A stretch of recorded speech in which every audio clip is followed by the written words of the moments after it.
Oi, pessoal, tudo jóia? Estou de volta. Eu sou o William Rafael e este é o curso Estratégias e Práticas de Educação Musical, voltado para professores, professoras, especialmente do ensino médio.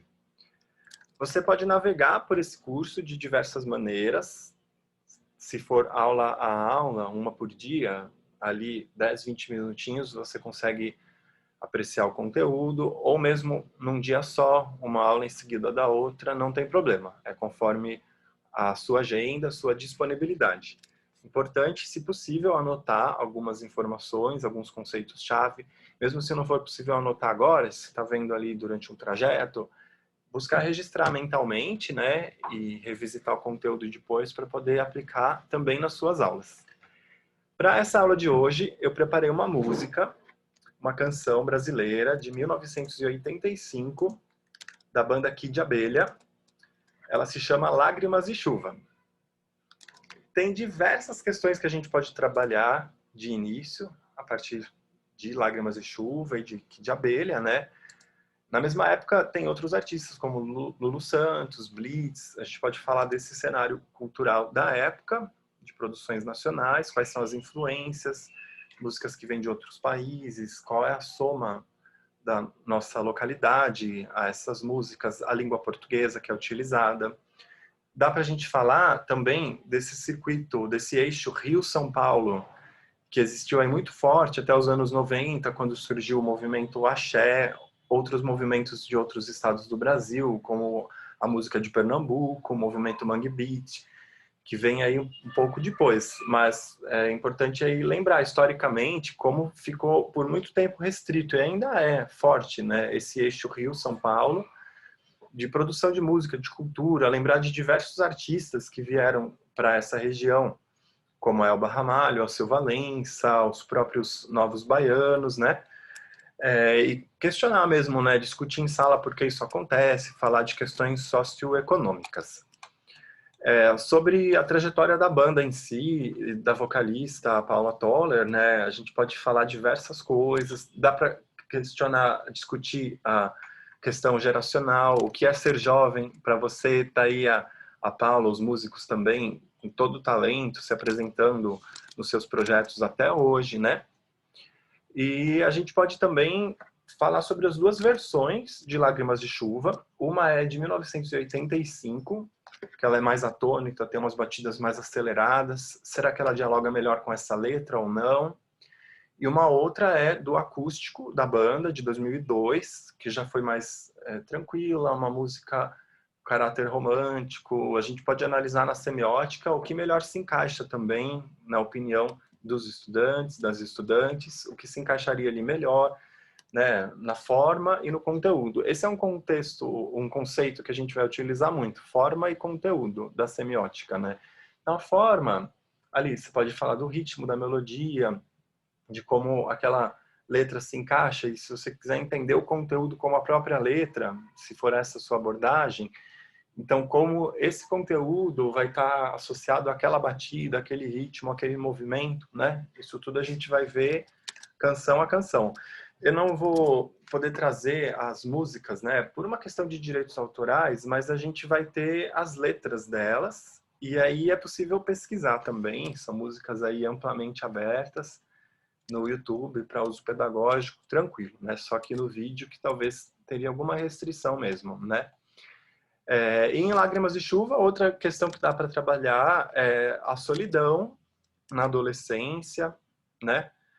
Essa busca sobre o sentido da vida, tem algumas referências literárias também. A gente pode falar sobre essa solidão que gera às vezes desconforto, e a gente acabou de passar aí pelo Setembro Amarelo, né?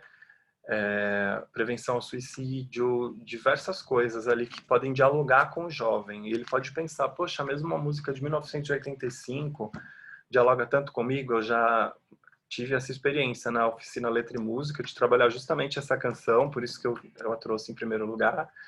E foi impressionante o resultado, né? Ali, a gente muito jovem se identificando e tudo mais. Eu vou compartilhar a tela, então, com a letra da canção, tá? E a gente se aprofunda mais. Então vamos aí de Lágrimas e Chuva. Aí, composição de Jorge Israel, Leone, Bruno Fortunato. Havendo tempo, dá para trazer outras composições deles também. Leone tem muita coisa legal sobre a questão de gênero e tudo mais. Então vamos lá. Uma primeira leitura. Eu perco o sono e choro, sei que quase desespero, mas não sei por quê. A noite é muito longa, eu sou capaz de certas coisas que eu não quis fazer. Será que alguma coisa nisso tudo faz sentido? A vida é sempre um risco, eu tenho medo do perigo. Lágrimas e chuva molham o vidro da janela, mas ninguém me vê. O mundo é muito injusto, eu dou plantão dos meus problemas que eu quero esquecer. Será que existe alguém ou algum motivo importante que justifique a vida ou pelo menos esse instante? Eu vou contando as horas e fico ouvindo passos. Quem sabe o fim da história de 1001 noites de suspense no meu quarto. Então aí a gente tem essa imagem, né? Talvez dessa adolescente num quarto à noite. Dá pra gente perguntar ali quais são as sensações, né? Normalmente o que vem, o que deve vir é isso. Alguém ouvindo som de chuva na janela e aquilo se confunde com as próprias lágrimas, né? Então há essa imagem criada entre lágrima, chuva e o vidro, né? Então essa questão líquida, né? E a gente pode falar também da nossa modernidade, né? Do tempo que a gente vive, o que provoca esses choros, essa solidão, essas lágrimas, né? Quem nunca chorou escondido dentro de um quarto, ouvindo passos ali na casa, né? Então ela traz esse momento íntimo, pessoal, né, de autorreflexão, de autoanálise. Às vezes a gente vê muitos estudantes ali extrovertidos, falantes. É muito comum ter esse depoimento de que na escola eles conseguem se expressar. Ali eles têm um lugar para falar, mas que dentro de casa muitas vezes são reprimidos, reprimidas, não tem espaço e ficam ali num isolamento, né? Dentro desse contexto de pandemia também, né, teve aí muita experiência, tem, né, muita experiência de isolamento com essas lágrimas ali na chuva ou não, né? Então vamos voltar um pouco à letra para a gente fazer uma segunda imersão. Agora eu vou entrar em alguns aspectos mais específicos. Vamos lá? Aí. Então, uma primeira coisa que a gente pode trabalhar é a questão rítmica, dentro de Lágrimas de Chuva. Observem aí essas duas primeiras estrofes, façam uma leitura mental.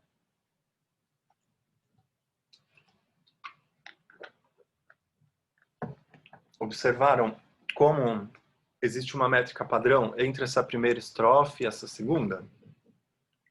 Então vamos lá, dá até para fazer a escansão poética, né? Eu perco o sono e choro, sei que quase desespero, mas não sei por quê. E essa mesma estrutura se repete em a noite é muito longa, eu sou capaz de certas coisas que eu não quis fazer, né? Aí tem uma ponte que tem uma mudança rítmica aí, sutil. Será que alguma coisa nisso tudo faz sentido? A vida é sempre um risco, eu tenho medo do perigo. E aí volta a mesma estrutura de antes. Lágrimas de chuva molham o vidro da janela, mas ninguém me vê. E aí, o mundo é muito injusto, eu dou plantão dos meus problemas que eu quero esquecer. E se repete a ponte, a estrutura, né? Será que existe alguém ou algum motivo importante que justifique a vida, ou pelo menos esse instante? Estou aqui já quase cantando a música, né? Ela vem à mente, né? E o refrão, eu vou contando as horas e fico ouvindo passos, quem sabe o fim da história, e aí vem esse suspense prolongado de 1001 noites de suspense no meu quarto, né? Tem uma quebra rítmica aí. Então, pensando no objetivo de apresentação dessas canções, mas também de composição, de escrita, é possível já o estudante e a estudante ter referência de ritmo, né? Como o ritmo e a melodia vão se encaixar dentro daquilo que eu quero expressar. Essa batida leva ao quê?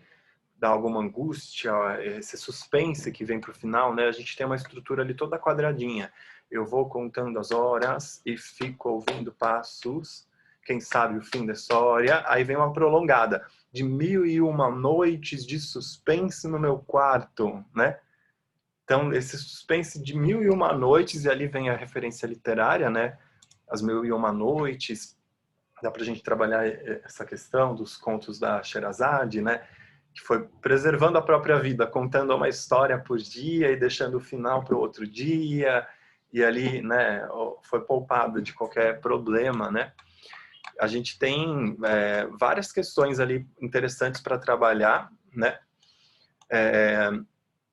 A gente pode trabalhar essa questão da insônia, perco o sono e choro, o desespero, né?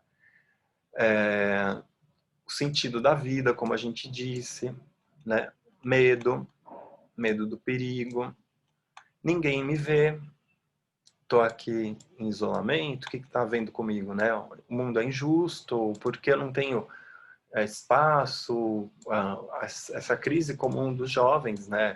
Cada vez com mais dificuldade de se inserirem na sociedade, até mercado de trabalho, dependendo da idade deles, né? Tudo mais, essa angústia de o que virá pela frente, né?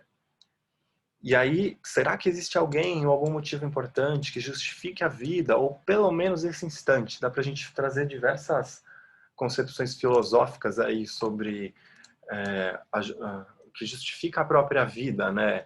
Qual é a questão ali que vai justificar esse instante, pelo menos, né? A gente tem a vida no momento agora e a gente tem também a vida num sentido maior. Dá para a gente trabalhar isso tudo, né? Dentro da visão de mundo, né? Do que se entende como questão ontológica aí, né? Então, a gente teve aí um material bem legal do Kid de Abelha para trabalhar logo de início, né? Lembrando que essa não é a única música possível. Dentro dessa mesma época, a gente tem o Lulu Santos, a Blitz, tem canções muito legais, muito interessantes. Observe a sua turma, o que surge ali da sua pesquisa anterior. É importante fazer uma escuta antes de chegar com um projeto musical, ou pelo menos conhecê-los um pouco, né? Para que a gente saiba qual necessidade pode ser atendida. E muitas vezes a gente descobre também diversas necessidades dentro desse trabalho, desse percurso, né? Que é muito interessante. Então, voltando, a gente pode trabalhar inicialmente com essas letras, sejam elas impressas ou num quadro, para que todas leiam, uma caixa de som, com celular mesmo, um Bluetooth, se possível, ou um cabo, cabeamento, P2, que se fala, mas isso é tranquilo de se resolver, né? Tem tutoriais na internet também que podem explicar ali como conectar as coisas, né? Mas só com isso a gente já tem um primeiro exercício, né? Dá para a gente fazer uma análise literária e tudo mais.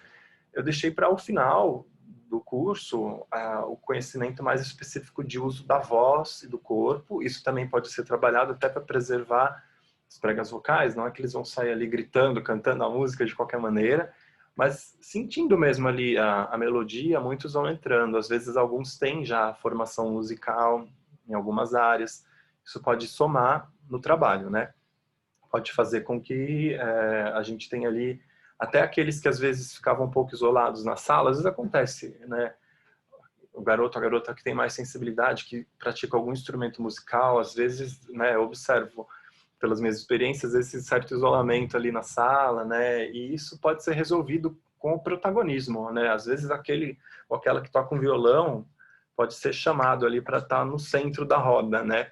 É possível também descobrir os acordes das músicas. Isso eles podem perguntar. Os acordes nas pesquisas da internet a gente consegue descobrir facilmente para que isso seja tocado num instrumento musical, seja o violão ou o teclado, ok? Mas a caixa de som com a música ali ao fundo resolve muito bem, né? Ou mesmo o trabalho em aula sentados ali, se for o caso, com as letras, fazer uma roda de diálogo, de discussão sobre essas letras também pode ser muito interessante, ok?